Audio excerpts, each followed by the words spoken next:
there are a bunch of different points that I can make that will build your understanding of why my conclusion makes sense. But the conclusion basically is that every experience is immutable. By that I mean that, like, there is my present experience, like, you pick just the present moment for experience, and to that experience, that is everything, that is its entire reality,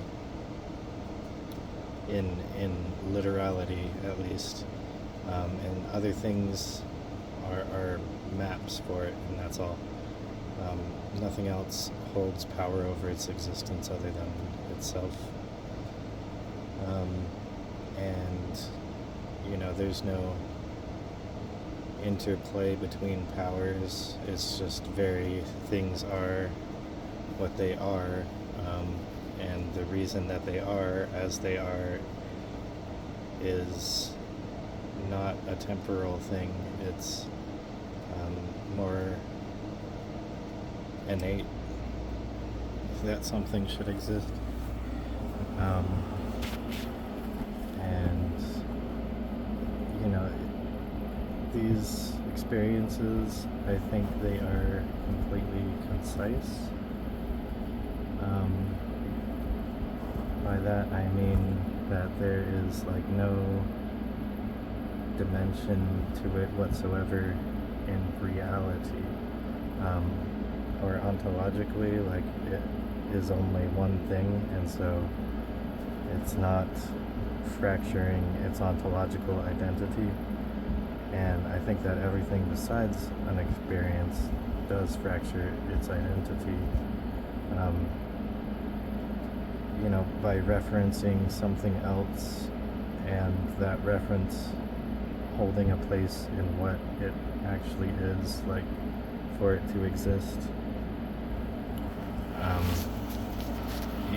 So we can compare different experiences, sure, and I would say that the other experiences exist separately, each of us existing as our present experience, and that being like the location in the map, and then we can divide an experience up, or find attributes, properties, and things like that, that talk about it, but none of them actually are the experience itself.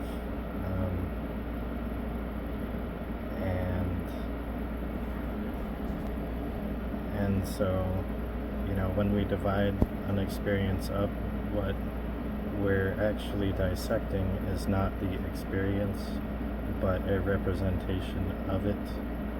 And so really, the experience has no dimension. Everything is 100% immediate to itself. And for you to put depth into it, is it's made up, because we're just comparing it to a representative form that does have depth and whatnot. So that would be like, depth would be a made up property for it, but it helps us place it compared to others, and in human lives and things like that. Whereas a real property for it would be like consciousness, and consciousness not as a noun so much as an adjective, where it's describing the experience, to say it is a conscious experience. Like it's describing the noun, rather than being a literal thing that exists of its own right, or to affect something else. And so, like, all these attributes and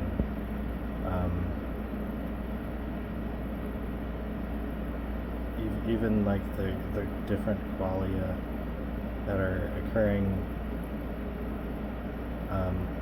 are conducive to the experience. And so that's a huge thing where, my example I like to give is I have philosophical thoughts, okay?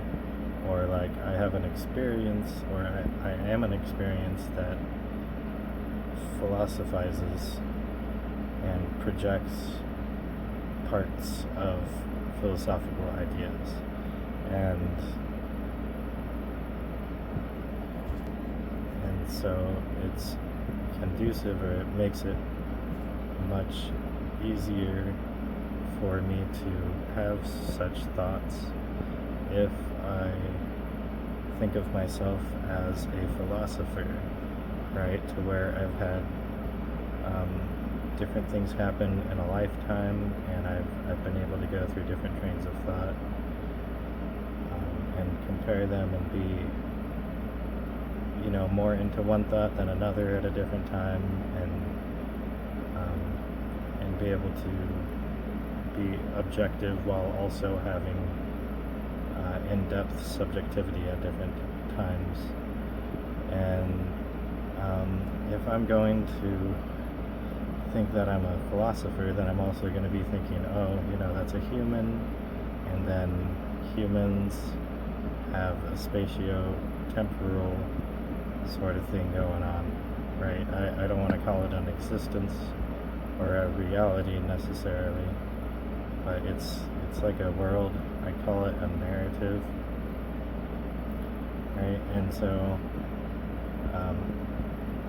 if I'm going to have philosophical thoughts, there is a big chance that I also